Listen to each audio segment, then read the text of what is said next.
పద్దెంది పడిమెట్ల పైకెక్కి గుడికేగు భక్తులకు ఎదురొచ్చే బంగారు స్వామి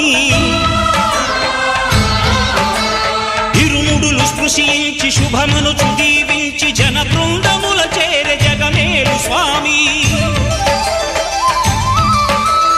తన భక్తులొనరిల్చు తప్పులకు తడబడి ఒక పక్క ఒరిగెన ఓంకారమూర్తి